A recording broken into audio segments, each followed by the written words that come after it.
صدقات بعض آپ کو الزام لگاتے صدقات میں کہ ہمیں نہیں دیا، تو یہ دلالت کرتا ہے کہ ذکر اصناف ثمانیہ کا اس لیے ہے تاکہ دوسروں کی امید لالچ قطع کرے صدقات سے، اور قطع کرے بذریعہ بیان مصارف صدقات کے. پس موقوف نہیں ہے خروج وجوب الادا سے الی الکلا، یہ نہیں ہے کہ آپ تب خارج ہوں گے وجوب سے کہ آپ سب کو ادا کریں، بلکہ اگر ایک کو ادا کری تب بھی ٹھیک ہے. باقی ان 8 کا ذکر اس لیے نہیں ہے کہ 8 کو دو، بلکہ اس لیے ہے کہ ان 8 کے علاوہ جو ہے وہ امید نہ رکھے. والرابع تترک الحقیقت بدلالت من قبل المتکلم، معنی حقیقی چھوڑا جاتا ہے ایک قرینہ کی وجہ سے جو متکلم میں موجود ہو. فمن شاء فلیؤمن ومن شاء فلیکفر، تو فلیکفر کا معنی حقیقی امر بالکفر ہے، اس کا معنی ہے کہ کفر واجب ہے، کم از کم مباح ہے. لیکن ہم کہتے ہیں یہ معنی حقیقی اس لیے مراد نہیں ہے کہ اللہ نے فرمایا انا اعتدنا للظالمین نارا، معلوم ہو کہ یکفر کا امر اباحت استحباب وجوب کے لیے نہیں ہے، تحدید کی. وذلك لأن اللہ تعالیٰ، اللہ تعالیٰ تو حکیم ہے اور کفر قبیح ہے، اور حکیم امر بالقبیح نہیں کرتا، تو دلالت لفظ تن کی جائے گی علی الامر بحکمت الامر. وعلى هذا قلنا اذا وکل بشراء اللہ، مصنف نے کہا تھا کہ کبھی منع حقیقی تر کیا جاتا ہے قرینہ کی وجہ سے جو متکلم ہے. اس نے مجھے حکم دیا جاؤ گوشت لاؤ، تو گوشت تو پکے اور کچے دونوں کو شامل ہے، تو میں کون سا گوشت لاؤں گا؟ اس کے حال کو دیکھوں، اگر یہ مسافر ہے تو پکا لا کے دے دوں گا، اگر بیوی ساتھ ہے کوٹھی سامنے کھڑی ہے ملازم بہت کے آگے پیچھے اس کے اور بیگم کے جا رہے ہیں، تو پھر کیا لاؤں گا؟ کچا گوشت ایک ٹن لاؤں گا، دونوں کھائیں گے. ٹھیک ہے، مروت ہے اور گوشت کا ہے، ماشاء اللہ. دیکھو اذا وکلا، رومی نے مجھے وکیل بنایا بشراء الہم، تو اگر رومی جو ہے وہ مسافر ہے تو نزل علی الطریق، جو ایک جگہ میں ٹھہرا ہوا ہے، فهو علی المطوع وهو علی المشری، پکی ہوئی گوشت پر، بنی ہوئی گوشت پر. او ان کا صاحب منزل، اگر وہاں اس کی گھر ہے بیوی بچے ہیں، فهو علی النی، کچے گوشت پر ہے. ٹھیک ہے. ومن هذا النوع یمین الفور، یمین چیزی نے مجھے کہا تعال تغدی معی، میں نے کہا واللہ لا تغدی. اب یہ واللہ لا تغدی عام ہے، اگر میں نے اس کے پاس نہ سکیا تب بھی حانس ہے، عنایت کے پاس کیا تب بھی حانس. یہ محل استشہاد نہیں ہے. آگے اس نے کہا تعال تغدی معی، تو توبہ تو اس نے مجھے کہا تعال تغدی معی، میں نے کہا واللہ لا اتغدی اليوم. تو یہ الیوم بتاتا ہے کہ یہاں انکار تغدی سے مراد کون سا ہے؟ تمہارے ساتھ بھی ہے، اس کے ساتھ بھی ہے، نہیں یہاں کہوں گا نہیں یہاں کہوں گا. لیکن اگر میں اتنا کہوں واللہ لا اتغدی، تو اس کے بعد اگر داڑھی کے پاس کہوں تو حانس ہوں، اگر عنایت کے پاس کہوں تو حانس نہیں. اذا قال تغدی معی فقال واللہ لا اتغدی ينصرف الى الغداء المدعو الیہ. تو دیکھو یہاں لفظ اگرچہ مطلق لا اتغدی، لیکن دعوت قرینہ مخصصہ ہے کہ دائی کی دعوت سے انکار کرتا ہے. حتی لا تغدی بعد ذلك، اپنے گھر میں ما غیری کے ساتھ یا ما غیری فی ذلك اليوم لا يحدث.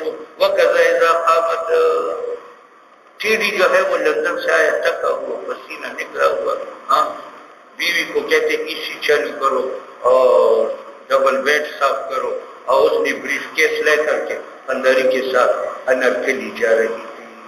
ہاں تو اس نے کہا ان خرج سے وانتے، تو ان خرج سے کا معنی حقیقی تو مطلق ہے، آج نکلی 100 سال کے بعد نکل گئی تو طلاق ہے.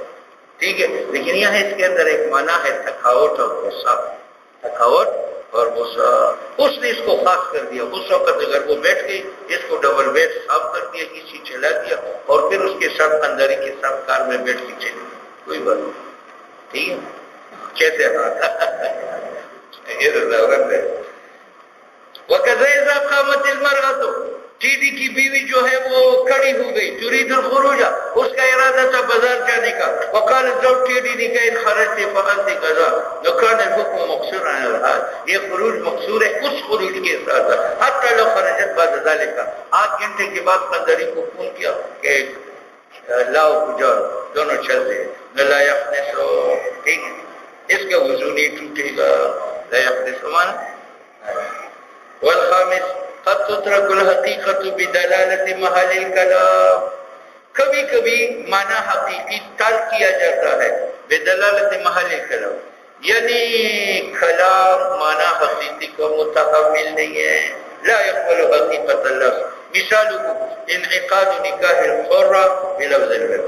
بنظیر نے کٹیری کو کہا بیت نفسی علیہ، تو بیتو کا معنی مبادلت المال بالمال بالتراضی، اور ان سے بھی ہم تو حرہ ہے اور حرہ کا بیع جائز نہیں ہے.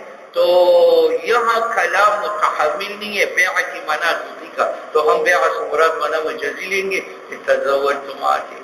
یا بنظیر نے کہا وَحَبْتُ نَفْسِي لَكَا، تو ہبہ کا معنی کیا ہے؟ تملیک و نفس، اور ان سے وہ حرہ ہے اور حرہ پر تملیک تو جائز نہیں ہے. تو معنی حقیقی اس لیے یہاں مراد نہیں ہے کہ محل اس کا متحمل نہیں ہے. تو وَحَبْتُ سے مراد کیا ہے؟ تزوجتو. جیسے نکاح حرے کا بلفظ بیتو ہبتو ملکتو صدقتو وقولہ لعبدہ وہو معروف النسب. یہ ٹی وی کا غلام ہے، سب کو معلوم ہے یہ مولانا روح کا بیٹا ہے، لیکن ٹی وی جو مالک ہے اس کو کہا حاض ابنی. تو حاض ابنی کا معنی حقیقی تو نسب ہے، لیکن نسب یہاں مراد نہیں ہے کیونکہ اس کا متحمل نہیں ہے. ایک نسب دو آدمیوں سے ثابت ہو سکتا ہے، اس لیے ہم نے کہا کہ حاضا ابنی کنایا ہے حاضا حرن سے. اور قول ٹیڑی کے اپنے غلام کو اس حال میں کہ وہ معروف النسب من غیر رومی سے کیا کہا حاضر ابنی. وَكَذَا إِذَا قَالَ لِعَبْدِهِ هُوَ أَكْبَرُ سِنًّا مِنَ الْمَوْلَى، اس کا غلام 100 سال کا ہے اور یہ 15 سال کا ہے اور وہ کہتے ہیں حاضر ابنی، تو ظاہر بات ہے 100 سال کا غلام 15 سال لڑکی کا بیٹا نہیں بن سکتا. یہ حاضر ابنی مجاز ہے عن الغصب عند ابی حنیفہ خلاف لهما. ٹھیک ہے، امام صاحب کی نزدیک اس لیے جائز ہے کہ حاضر ابنی کا معنی حقیقی اگر کہ متصور نہیں ہے، اس کی عمر زیادہ ہے، لیکن لفظ بے اعتبار ترکیبی نفی کی صحیح ہے اور مجاز خلیفہ حقیقت سے بے اعتبار لفظ کے لیے مجاز ہے. اور صاحبین کی نزدیک اس لیے نہیں ہے کہ ان کے نزدیک ضرورت للمجاز کے لیے امکان معنی حقیقی کا شرط ہے اور یہاں معنی حقیقی ممکن نہیں ہے. 100 سال کا آدمی جو ہے وہ بیٹا نہیں بن سکتا 15 سال لڑکی. بناء على ما ذكرنا کہ مجاز خلیفہ حقیقت سے فی حق اللفظ عنده وفی حق الحکم عندهما. فصل، یہ آخری فصل.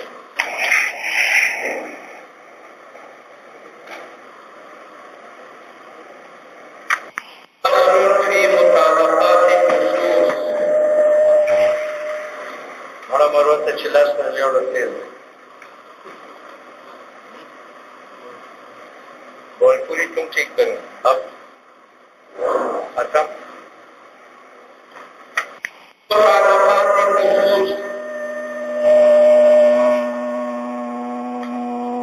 اس کی متعلقات میں، متعلقات نصوص سے مراد ہے عبارت النص، اشارت النص، دلالت النص، اقتضاء النص.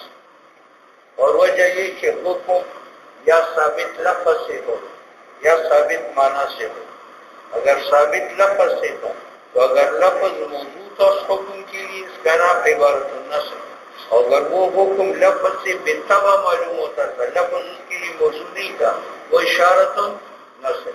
اور اگر حکم کے اثبات معنی سے ہوتا تھا تو اگر معنی لغوی تھا ہر عارف لغت اس کو جانتا تھا، اس کا نام ہے دلالت النص.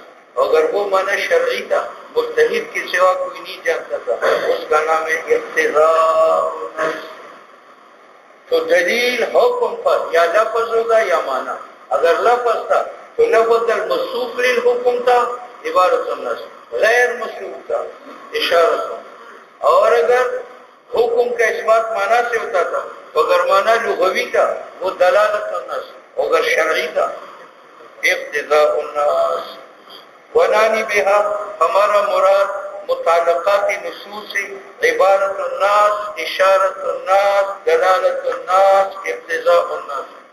عبارت الناس اس حکم کا نام ہے تو ثابت باللفظ ہو یا بالمعنی ہو، باللفظ. اور لفظ مسوق ہو یا غیر مسوق، مسوق. سنو، عبارت الناس کو ہوا ما، یہ وہ حکم ہے سیق الکلام، معلوم ہوا کہ یہ ثابت بالکلام باللفظ ہے، اور وہ کلام سیق مسوق ہے لاجلہ وہ ارید بھی، اور یہ حکم مراد ہوگا لفظ سے قصدن، اشارت النصب ہی ما، یہ وہ حکم ہے ثبت بنظم النص جو لفظ نص سے ثابت ہو، معلوم ہے اس کا مثبت بھی لفظ ہے لیکن من غیر زیادتنا، قرینے کے انضمام کی ضرورت نہیں ہے، وہ ہوا یہ اشارت النص غیر ظاہر ہے من کل وجہ، اولا سیق الکلام لاجلہ، دونوں کی مثال للفقراء المہاجرین۔ اب دیکھو یہ آیت جو ہے یہ عبارت النص بھی ہے اور یہ اشارت النص ہے، اس سے دو باتیں معلوم ہوتی ہیں، ایک یہ کہ صدقات کی مستحق فقراء، اس کے لیے چیز کا شوق ہوا ہے تو استحقاق فقراء کا لصدقات، اس میں تو یہ عبارت النص لیکن اس سے ایک بات بھی تب معلوم ہوتی ہے، وہ یہ کہ اگر کافر مسلمان کی مال پر غلبہ کرے اور قبضہ کرے تو کافر اس مال کا مالک بن جاتا ہے۔ اور کیسی معلوم ہوا کہ مہاجرین کو اللہ نے فقراء فرمایا، حالانکہ ان میں امیر ترین ابو بکر صدیق، حضرت عثمان اور ابی بن کعب، عبد الرحمن ابن عوف رضی اللہ تعالیٰ عنہ موجود تھے، اور ان کا تو لاکھوں کا کاروبار تھا مکی میں، تو اگر وہ ان کی ملک میں ہوتا تو ان پر فقراء کا اطلاق نہ آتا، اور فقراء کا اطلاق آیا ہے۔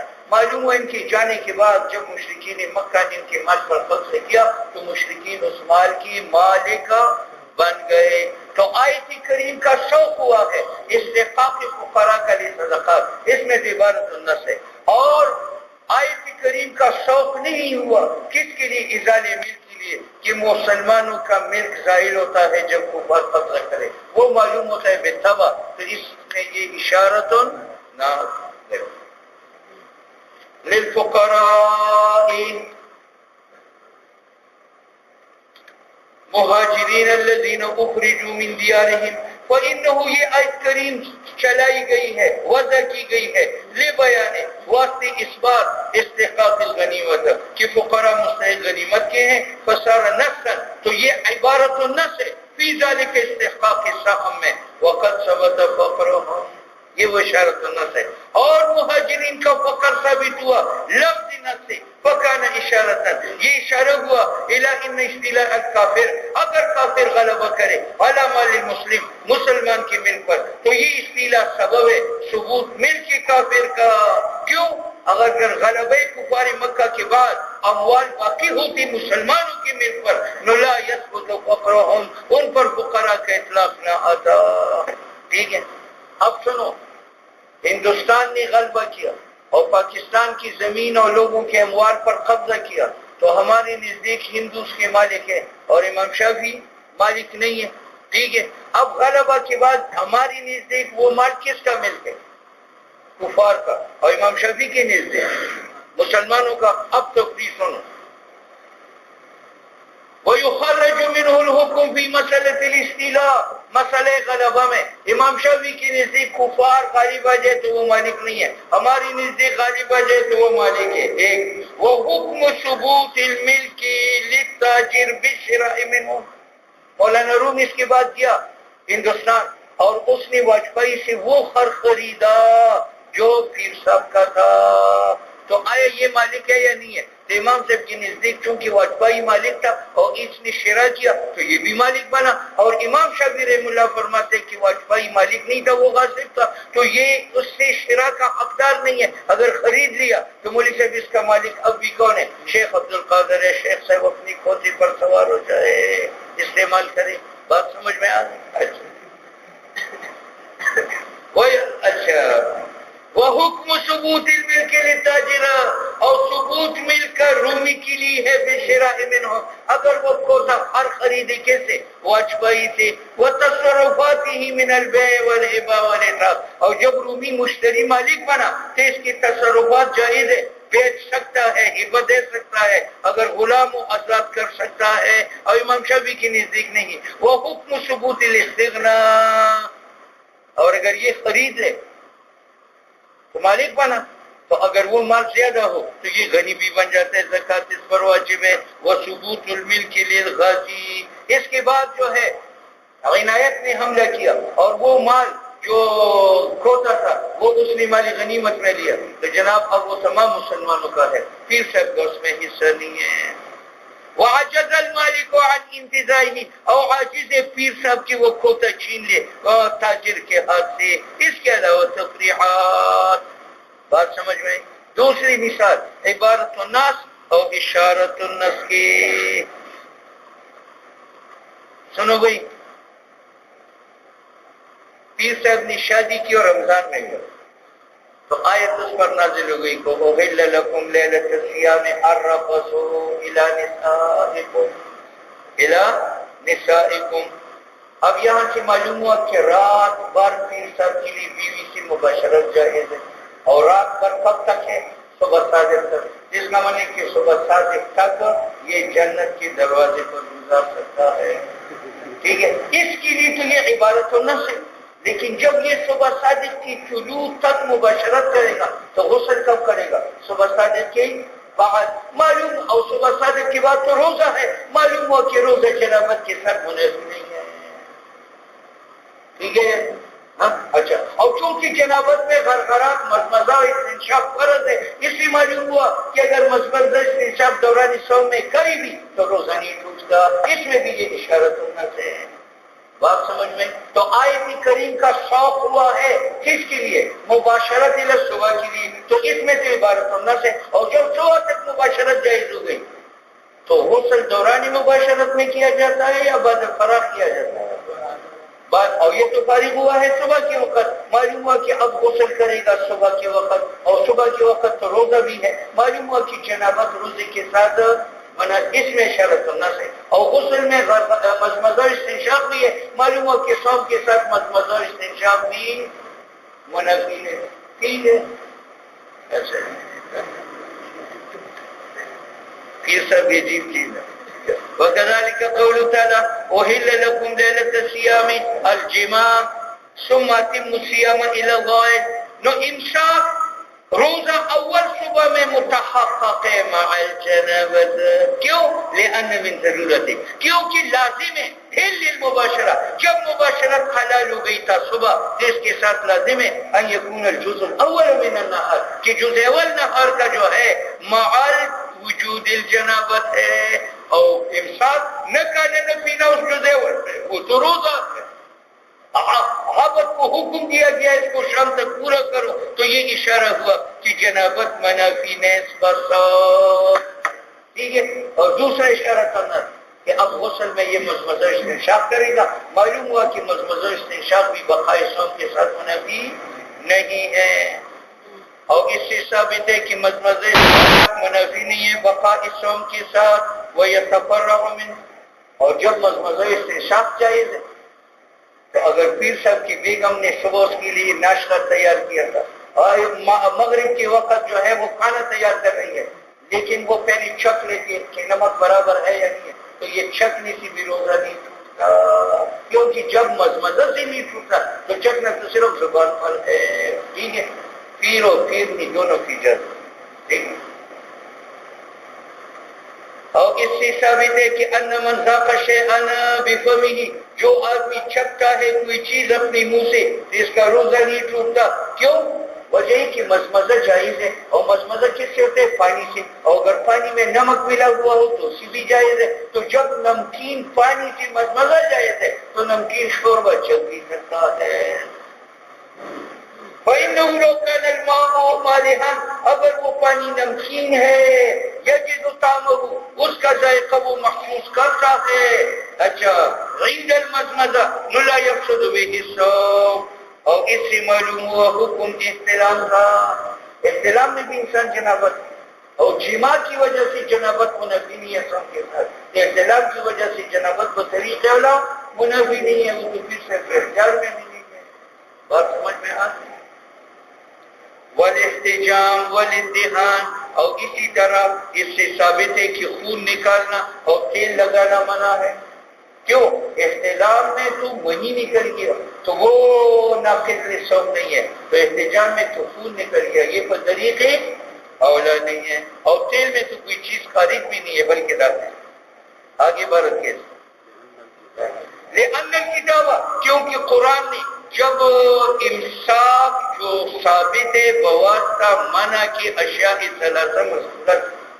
ثلاثہ مذکورہ آخر شرب جمع ہے، ان تینوں سے جو اول جز میں امساک ہے فی اول جز اس کو صوم کا، اس کو کیا کہا؟ صوم. معلوم ہوا کہ رکن صوم کا کام ہے بالانتہا جب انسان منع ہو جائے اشیاء ثلاثہ سے، اور مختلف مدہن محتجم یہ امور ثلاثہ سے جو ہے وہ کیا وہ پاک ہے. وعلى هذا يخرج الحكم في مسألة التبيين فإن قصد الاتيان بالمأمور به إنما يلزمه عند توجه الأمر والأمر إنما يتوجه بعد الجزء الأول. یہ وہی بات ہے. اس سے معلوم ہوتا ہے کہ رمضان کے راتوں میں مباشرت جائز ہے، اور وجہ یہ کہ صوم اس وقت انسان پر واجب ہے جب امر متوجہ، اور امر متوجہ ہے جزء نہار کی جزء اول کے بعد ثم اتم الصيام الى الليل، ثم اتم الصيام الى الليل. حالانکہ جزء اول میں جنابت موجود ہے یا نہیں ہے، لیکن اس جزء اول کی امساک پر اشیاء ثلاثہ سے شادی نکاح اتمام کرو، اور اتمام کہتے ہیں ثابت موجود چیز کو. معلوم ہوا کہ روزہ جزء اول میں موجود ہے موجود جنابت کے، یہ وہی بات کو کرے.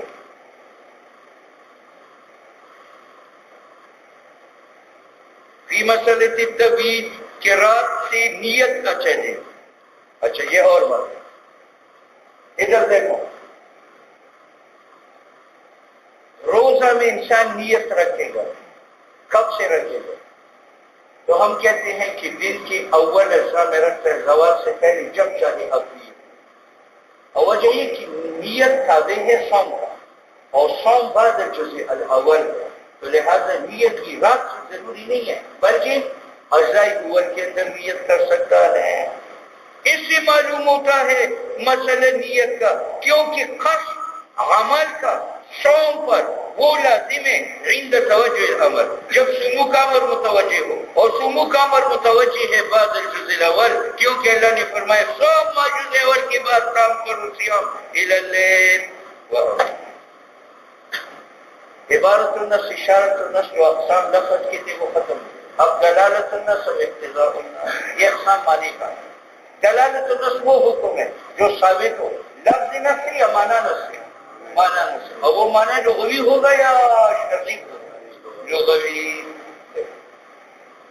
وَأَمَّا دَلَالَةُ النَّصِ فَهِيَ مَا یہ وہ حکم علماء علتا للحکم، اور فَهِيَ مَا یہ وہ معنی ہے کہ معلوم کیا گیا ہو اس کا علت ہونا واسطے حکم منصوص علیہ کی، اور معلوم ہوا ہو لغتاً لا اجتہادا ولا استنباطا.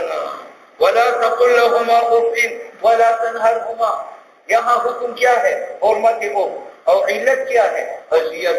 اور اذیت جو ہے ہر سی عقل جانتا ہے کہ حرمت اس کی وجہ سے جو ہے کہ اس کی علت کیا ہے؟ اذیت. اگر ایک عرف میں اس کو کہنا ادب و احترام گنا جاتا تھا تو وہاں وہ حرام نہیں ہے. معلوم ہوا کہ حرمت اس کی علت ازی ہے، اور جب ازی ہے تو ازی ضرب و شتم میں بطری تعالیٰ موجود ہے، تو حرمت اس کا یہ تو ثابت ہے عبارت النص ہے، لیکن حرمت ضرب و شتم کا وہ ثابت ہے دلالت النص. دلالت النص وہ ازی معنی ہے جو مثبت حرمت اس کا تھا، تو وہ مثبت حرمت ضرب و شتم کا بھی. فالعالم بوضع اللغت جو آدمی عالم و ساتھ وضع لفظ عربی کی یفہم وہ سمجھتا ہے اول سمہ سے کہ تحریم تحقیق کے لیے دفع الاذى ہے ماں باپ سے. وحکم هذا النوع اور حکم اس نوع کا عموم الحکم حکم عام ہے لعموم علته، یعنی اس سے اوپ حرام ہے، شتم حرام ہے، بے حد حرام ہے، ضرب حرام ہے. اور یہ حرمت عام کیوں ہو گئی؟ کیونکہ اس کی علت ازی ہے، تو ازی جہاں جہاں موجود ہوگی وہاں حرمت ہوگی. ولہذا المعنی قلنا چونکہ اس کی علت عام ہے تو ہم نے قول کیا کہ حرام ہے ماں باپ کا ضرب، شتم اور خدمت لینا باپ سے بے سبب الاجارہ کے اس کو ملازم رکھے. اول والحبس بسبب الدين، اگر بیٹے کا قرض ہے باپ پر تو بیٹا باپ کو جیل میں نہیں بھیج سکتا کیونکہ اس میں اس کی حیثیت ہے۔ والقتل قصاصا، اور اگر باپ عمدن بیٹے کو قتل کرے تو بیٹے کا قصاص باپ سے نہیں لیا جاتا کیونکہ اس میں حیثیت ہے، اور بیٹا باپ کو حیثیت دینے کا حقدار نہیں۔ ثم اب مصنف کہتے ہیں کہ دلالت النص عبارت النص کی طرح ہے، جیسے عبارت النص قطعی ہے تو دلالت النص قطعی ہے، اور عبارت النص سے ثبوت ثابت ہوتے تھے تو دلالت النص بھی وجود قصاص وغیرہ ثابت ہوتے۔ پھر دلالت النص بمنزلہ عبارت النص کے ہے، حتیٰ کہ صحیح ہے اس بات عقوبت کا دلالت النصوص سے۔ قال اصحابنا وجبت الکفارۃ بالوقاء بالنص بالاکل والشرب وبالاکل والشرب بدلالت النص۔ دیکھو بھائی اس میں بھی اتفاق ہے کہ اگر پیر سے روزی کی حالت میں اپنی بیگم سے مباشرت کرے تو اس کے اوپر جو ہے کفارہ لگا، 2 ماہ روزے رکھے گا، 2 ماہ یا 60 مسکینوں کو کھانا کھلائے گا۔ لیکن اس میں اختلاف ہے کہ پیر صاحب کا روزہ میں نص موجود نہیں ہے، لہذا عقل اور شرب سے کفارہ واجب نہیں ہے۔ بات سمجھ میں؟ ہمارے نزدیک واجب ہے، کیوں؟ جب کفارہ بسبب جماع کی واجب ہوا، حالانکہ جماع سے کوئی چیز اندر نہیں جاتی، ہاں تو عقل اور شرب سے تو بطریقے اولا، یہ طریقے والا دلالت ہے، کیونکہ یہاں تو پیٹ بھی بھر دیا، پیاس بھی بجھ گئی، ٹھیک ہے؟ تو ثبوت کفارے کا بسبب جماع کے یہ تو عبارت النص ہے، اور ثبوت کفارے کا بسبب عقل و شرب دلالت النص۔ قال اصحابنا وجبت الکفارہ، کفارہ واجب ہے پیر صاحب پر بالوقاء، اگر یہ جماع کری بیوی کے ساتھ، اور یہ ثبوت کفارے کا بالنص ہے، ٹھیک ہے یا نہیں ہے؟ وبالاکل والشرب دلالت النص ہے۔ بات سمجھ میں آ گئی؟ سنو بھائی،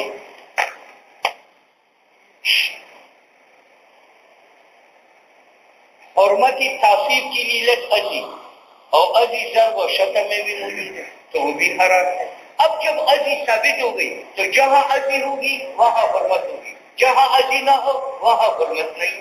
ایک عرف میں اف کو بے ادبی و اذیت سمجھا جاتا ہے تو وہاں باپ کو کہنا غلط ہے، اور دوسرے عرف میں اف کو ادب سمجھا جاتا ہے، اس میں باپ کو تکلیف نہیں ہے، جب اذیت نہیں ہے تو وہاں اف کو حرام بھی نہیں۔ بات آئی؟ والا اعتبار حضر مانا، اور جب اذیت علت ہے نقیل یدار الحکم، حکم مرتب ہوگا اس علت کے اوپر۔ قال الامام قاضی ابو زید لو ان قوما، اگر ایک قوم یعدون التعفیف کرامتا، باپ کے سامنے اف کہنے کو عزت سمجھے، لا یحرم علیہم تعفیف الابوین، ان کو باپ کے سامنے اف کہنا حرام نہیں ہے۔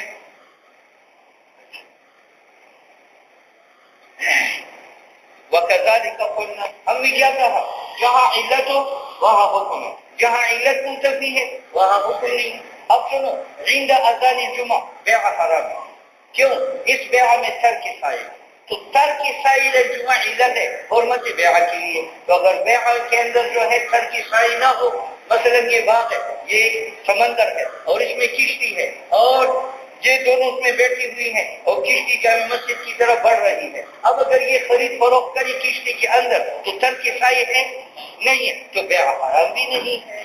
تو جہاں بیع سے ترک سائی آئی للجمعہ تو بیع حرام ہے، اور جہاں بیع ہو ترک سائی نہ ہو تو جب علت نہیں ہے تو حرمت بھی نہیں۔ تو حرمت بیع حکم ہے اور ترک سائی علت ہے، جہاں ترک سائی ہو وہاں حرمت بیع کی ہے، جہاں ترک سائی نہ ہو جیسی کشتی میں بیٹھی ہوئی خرید فروخت کرتے ہیں وہاں حرمت بھی نہیں۔